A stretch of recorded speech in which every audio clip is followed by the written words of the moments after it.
I've helped founders for almost 10 years and I wanted more scale. And all of a sudden the pandemic happened and all the term sheets got pulled. So supporting them through those darkest of times and helping them manage their psychology to think clearly and help their company survive through that crisis. And in spite of seeing how difficult it can be, I still felt like, oh yeah, I can do this. I want to taste that myself, you know? Today, we're talking with Matteo Trevisan, and his story as a founder is a little bit unusual. He actually started as a therapist for founders for 10 years, only to realize that his mission and his impact needed a boost of entrepreneurship in order to achieve more and more people and help more and more. His story is very interesting because he actually started as a journey of self development and healing after a bacterial infection that almost caused him to lose a leg. And from there, he went into biohacking, spirituality, meditations, and he now mastered the game so that he can actually master the stressful environment as a founder of a new startup. So I hope you enjoy and very curious to hear what are your thoughts on what we discussed. We went quite deep into mental health and especially how to get out of the burnout cycle. Wonderful. Well, thanks, Matteo, for being here. This is the Founder Bible for Resilience. It's a format that I started last year, interviewing different founders in the tech startup ecosystem, so that we can start talking a little bit about the untold story, right? The behind the scenes of running startups and the entrepreneurial life. I myself had my own up and downs on the roller coaster of this startup life, but the floor is actually yours today, Matteo. So I would start by asking you, first of all, why are you a founder? And when did you even start being a founder? And why you're still a founder right now, if it's long time that it passed since you decided to start? Yeah. So why a founder? My journey into being a founder is a bit unusual. I've actually been a coach and a therapist for founders for over a decade. I've helped founders for almost 10 years and I wanted more scale. And at some point, I've supported founders in the darkest of times through so much crap that's come their way, particularly over the pandemic, where so many of them were fighting for the lives of their startups because they were just about to get a term sheet over the line. And all of a sudden, the pandemic happened and all the term sheets got pulled. This happened for maybe 4 or 5. It happened for you as well. And so supporting them through those darkest of times and helping them manage their psychology to think clearly and help their company survive through that crisis. And in spite of seeing how difficult it can be, I still felt like, oh yeah, I can do this. I want to taste that myself, you know? And I think there was some quote, I forget who it was from, you can probably tell me. Running a startup is like staring into the abyss and chewing on glass. At some point, you enjoy the taste of your own blood. Yeah, unfortunately, I think it was Elon Musk, given the recent news about the madness that he's getting into. But yeah, initially it was very wise. He quoted it, but he quoted it from somebody else. Okay. Before him, but but yeah, I think there's already that sense of like the pain is so worth it for the impact that you're willing to have, and there is a price to pay to have greater scale. But if you can learn to love the pain, then it's actually just an addition to the experience. So that's how I ended up here. Amazing. But ultimately, to give you even a little bit more context, even beyond that, back in 2019, I managed to get very lucky and I caught a super rare flesh-eating bacteria that was poking holes in my legs. And at that point, I didn't know what it was. It took a while to figure out what it was. So I went around for several months with just holes in my legs. And then finally we figured it out. I had to do chemotherapy with very heavy antibiotics to cure it for about 7 months. And during that period, it was highly antibiotic resistant. We didn't know if I would survive. Even if I did, I might get damage from the drugs, or I might have to amputate the legs because I'd gotten into my bone. And there's lots of studies that show that sometimes it's difficult to get it out of your bones. So that was a difficult time. And one of the things that I learned from a book, actually, just as that journey started, was a book from Internal Family Systems Therapy. Have you ever heard of it? I'm familiar with the family constellation, but I'm not sure it's the same thing. Yeah, no, it's a different approach. Okay. It also has nothing to do with one's family. It can be a Okay. confusing name. It needs a rebrand here. But it's a way of working with different parts of your mind. And you end up using your imagination to almost have this kind of dialogue with different parts of your mind. And what's amazing is that simply through this dialogue, we can really fundamentally restructure how our mind works, our relationship to ourselves. We can go in and heal very deep emotional wounds. And I learned this method just from a book as that journey started. And using those methods, I was able to face the fear, the terror, the uncertainty with grace, with love, with compassion. And so I was able to stay grounded in spite of the magnitude of the challenge that was in front of me, not knowing whether I would survive or not. That showed me the power of these methods. And so I went on to study as a therapist to learn these methods. And what I've now developed is an AI company that has automated a lot of these methods so we can support people at scale with them. Amazing. And so, Amazing. yeah.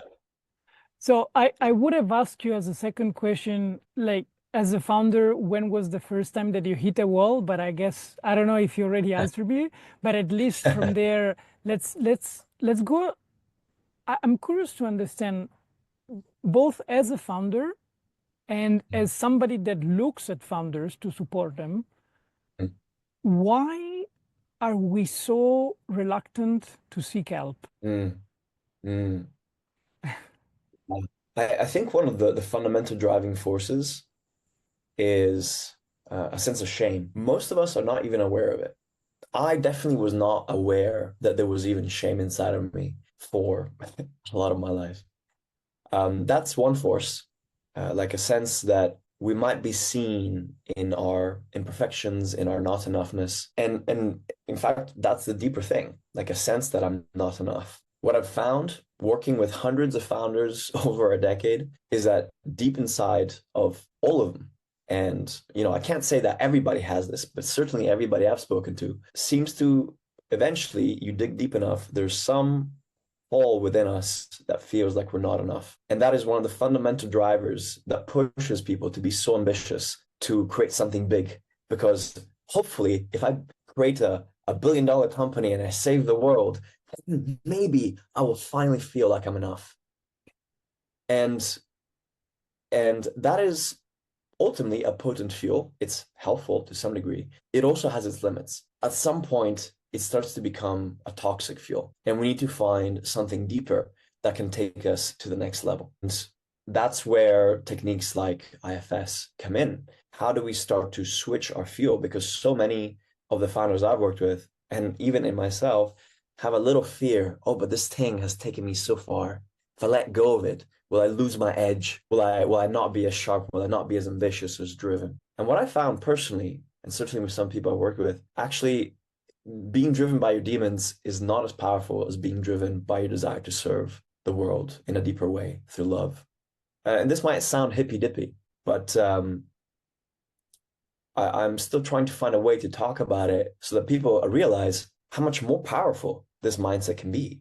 We don't, not running away from this darkness inside of us, but actually seeking that light that takes us to something much greater than ourselves. Yeah. So I like what you're mentioning, because from my point of view, in my experience, I went through the whole steps, right? Shame and just feeling that I was worthy and so on and so forth. I actually think, not sure yet, but I think I definitely came out from it after 10 years and a microdosing protocol of 40 days. Like that was like kind of like the ending of the story. But if somebody can say, okay, was it that made the change completely? No, it was the 10 years prior and then the closing end with the protocol. But anyway, I'm curious because you're saying being driven by demons is less powerful, right? And I keep seeing, like, doing this research, I'm understanding that we as funders look at the traditional methods, let's say, for unleashing the demon and actually, I mean, liberating from the demon and unleashing your potential,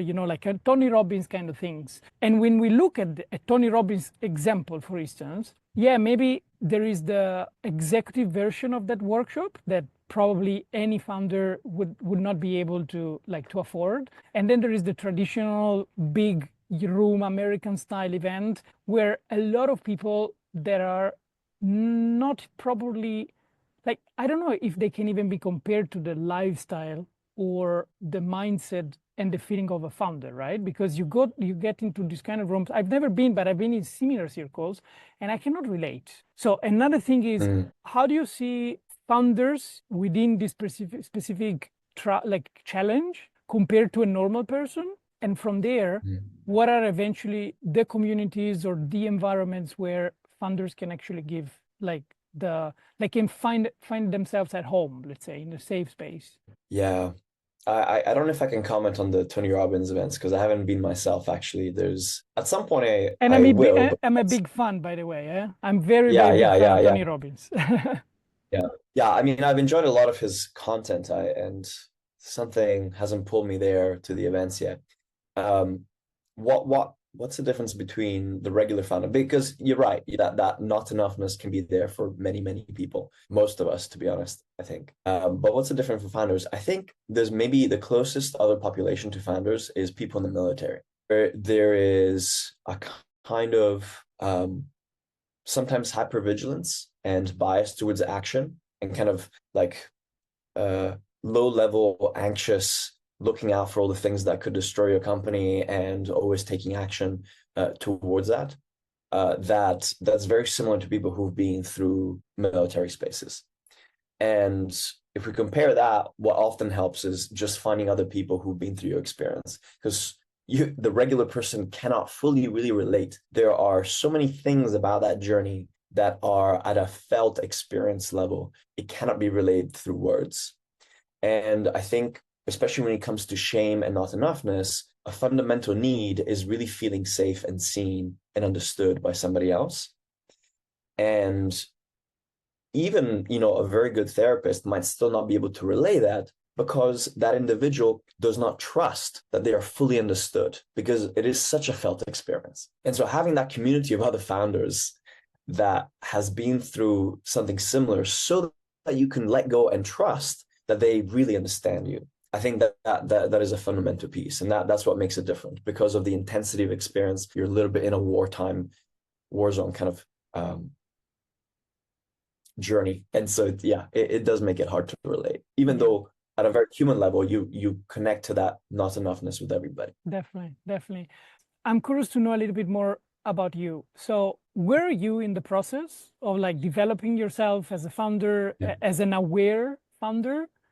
And what's your super system? What do you do to stay focused or peak performance? I was reading on your bio that you're also into biohacking. So tell me a little bit, an overview of how do you keep yourself healthy and at top performance? Yeah. Well, having had the privilege of spending 10 years in the self-development space means that I got to really chisel my mind over this time. And that gives you a lot of gains that perhaps if I'd been working full-time as a founder the whole time, I would not have had time to do that. So for example, Vipassana retreats, these 10-day retreats where you're spending 12, 14 hours a day meditating. Very hard to take 10 days off like that offline as a founder. I had the benefit of doing that in my own time before. I've done maybe 3 or 4 of those. And there was maybe a year where I was meditating 2 hours a day. So between those retreats and 2 hours a day, I think I did maybe 1,000 hours, even just over 9 months. And that has fundamentally reshaped my mind in ways that I couldn't have imagined. And now I don't even have to meditate that much anymore, but because my mind has been shaped by it. So it was useful to have those periods of intensity. And to be honest, I was doing that because I was trying to heal myself from that chemotherapy. I ended up getting brain fog for a year and a half because the antibiotics killed off my gut, and I became sensitive to all this food, and I didn't quite realize what it was. That's what got me started on the biohacking journey to try and fix that brain fog. In the end, what fixed it was essentially a carnivore diet, just meat and potatoes for a year. And within 2 weeks, actually, I had the best brain of my life. And so lots of biohacking, specific supplements, all this meditation, and then combining that with IFS, all of that together helped me deal with optimizing my brain in ways that I couldn't have imagined before. Now, obviously, I have a much shorter mm, a much shorter practice. I just do 10, 20 minutes of specific types of breath work during the day, at the beginning of the day, and then maybe a few moments of like meditation as I'm working or as I'm walking. And that seems to be enough to really be able to focus to the best of my abilities. And what's amazing is that it's just you can reach levels that you didn't even think were possible in terms of the focus, in terms of the drive. When David Goggins, although David Goggins is not exactly my vibe in terms of compassion, like when he says that you've reached your limit, you're only at 40% of what you could be doing. I totally see that. And what I hope I can prove to the world, and I'm not David Goggins level yet, but is there a David Goggins version for compassion that we can start to see in the world? Because I do think that's possible. And really taken by his example of like recording himself reading out all the haters' comments on YouTube and then listening to that as he's going for a run in order to motivate himself, It's like we need the opposite of that as well and show that can work too. Well, probably you would just need to record a couple of Buddhist sessions with the proper teacher, and then eventually you'll get the job done. Nice. This is super cool. Okay, let me make a quick break from the show to explain you why this project came alive. 6 months ago, I started interviewing founders to understand what were the secret sauces for their success. But even more importantly, I was curious to understand how much pain they had to go through in order to achieve their dreams. I've been an entrepreneur myself for the past 10 years, and I know exactly how painful this journey is, but very few people are actually willing to talk about it. And that's exactly what we're doing at the Founders Bible for Resilience. We're finally breaking the toxic hustle culture behind startup life. I'm on a mission to build a new generation of founders that can leverage ancient wisdom and science for true long-term peak performance and longevity. If you want to be part of this movement, then check out wholegrainwisdom.com and join us now. Okay, now back to the show. The analysis on the recent studies that they've done on founders' mental health comes out that 57 to 60% of founders are or recently have been in a burnout. This is kind of like almost a constant operating system status. And the problem there, and we discussed it already in previous episodes, it's like a spiral, like a negative spiral. The more that you're in burnout, the more that you do certain actions, and the more you do those very negative certain actions, then you eventually keep going deeper and deeper into digging in deeper into your own problem grave. So if you are in such a situation, you're like a couple of steps to recognize it and get the heck out of it as fast as possible, and even be confident and publicly to say, guys, I don't know, like investors, just for you to know, if I don't do this, then it's going to be even worse afterwards, right? So what's your go-to? What's my go-to for the strategy? Like what are the steps that you would eventually suggest? Yeah, well, so what you're asking is complex because there's not just what you do for yourself, it's also what kind of ecosystem do you have around you for support, and what relationship do you have with your investors, for example.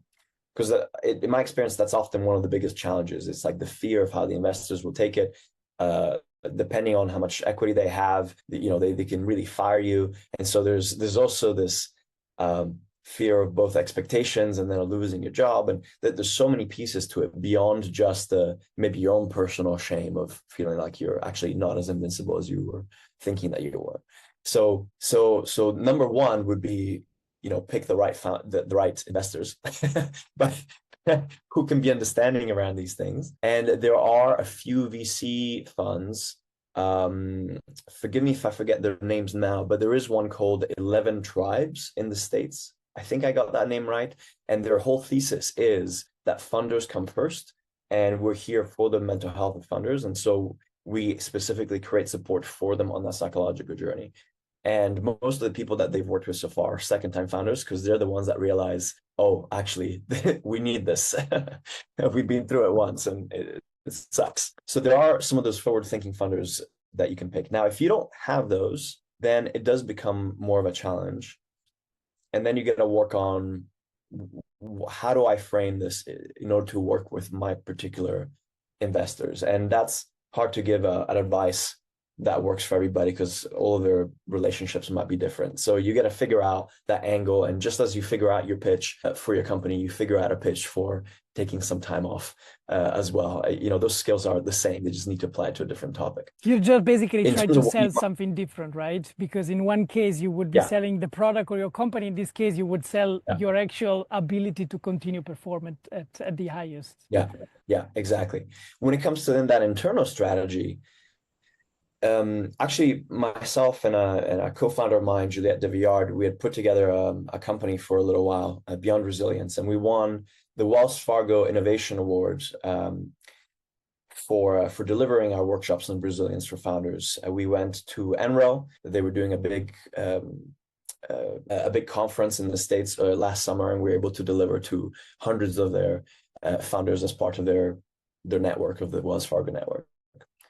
And one of the key things there is recognizing what is the source of that. What is the source of that burnout? Is it biological? Am I not eating right? Am I not sleeping properly? Am I not exercising enough? Am I just overworking beyond what's possible? But there's also the values misalignment. You can also be burned out from that. So am I experiencing a ton of internal resistance to the tasks that I need to do, which lead to a lot of procrastination, which leads to lower productivity, which means that it feels like I have even more work to do. Do I actually believe? I met a lot of founders who realize I don't fully believe in this product anymore. I don't fully believe in the strategy that we're taking. And so there might be that deeper piece to really look inside and go, why am I not feeling energized by my work? And how do I address that? What do I need to change in the direction that we're taking? And then, of course, the techniques from IFS allow us to have that conversation internally every day so that we don't suddenly become misaligned for months and only realize once we're crashing. Can we catch that misalignment earlier on so that we're not wasting time? Amazing. Yeah, very clear. I think I would only add one thing that I don't know if we discussed enough or even at all. It's like movement, which having your body move. Doing sports, but also spending time outdoors, and eventually just doing movement that kind of let your internal energy flow more, right?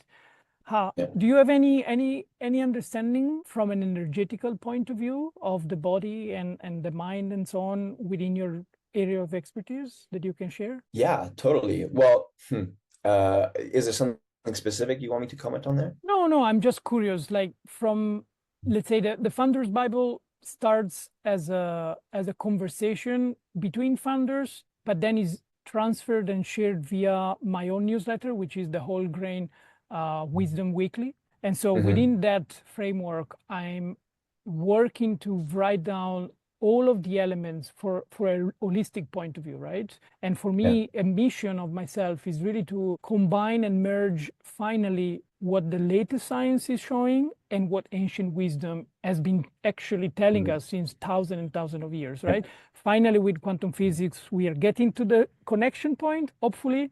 It's happening. Some people want to see it, some others not yet, but eventually we'll get to an agreement. So I'm curious to understand your point of view on this. Yeah. Well, I have a master's in physics, and my focus was quantum physics over 10 years ago. So there's definitely some fun stuff in there. But from a body perspective, it's simple. It doesn't have to be complicated. Just move every day. Even breath work, if you don't want to exercise, breath work itself really makes such a difference. Whether that's using Wim Hof, for example, that I use a lot of, particularly super cold showers. I order ice to my bath every few weeks, and I'll put 40 kilos of ice in my bath and do some ice baths at home if you don't have a cold plunge nearby you. Do some Wim Hof breath work. There's some other yoga breath work that you can pick your own that works. Even the fire breath might be really effective to get you going. But ultimately, as people moving through the world, and many of the founders I worked with have once they took up things like Ironmans, even half Ironmans, and starting to do long distance stuff, finally they're like, oh my God, this is the thing. finally I get to move in my body the same degree of activity that is already in my mind. Most founders are pretty restless, and they need something that has a sufficient level of intensity to help them, ground themselves again. And for many, they need to do ultra marathons to reach the same degree of intensity as their mind does in their work. So, so yeah, move. It's as simple as that. Find something that works for you. Amazing. Amazing. Really, really interesting. Well, I kind of ask you everything. So I don't know, do you have any closing remark, any suggestion, like if anyone is having any interior issues on whether it's about losing their own vision and motivation, it's about being in burnout and so on, like, do you have one main tip that you want to share before closing? Well, I would certainly invite them to try out my app, Greater Human. And IFS can be really simple, and also can take it much deeper when you have something that guides you. And our app does an amazing job of doing that. So for people who want to have something simple that works better than meditation, most people can't just sit down and do meditation. A lot of founders actually, it is possible to, when we try to relax, actually feel more anxious, because our minds and our bodies are so used to activity that being too still is a sign that something's dangerous. And that's when you find that people really can't just sit down and meditate. I find that the methods that we're using with Greater Human move beyond that. They can work with that anxiety, and you'll actually be able to find a deeper meditative state through that kind of work than regular meditation. So if they want to give that a go, they're very welcome to. Amazing. Yes, I'll make sure to put all the links to redirect to you when publishing this interview. Amazing. Well, thanks so much, Matteo, and see you to the next time.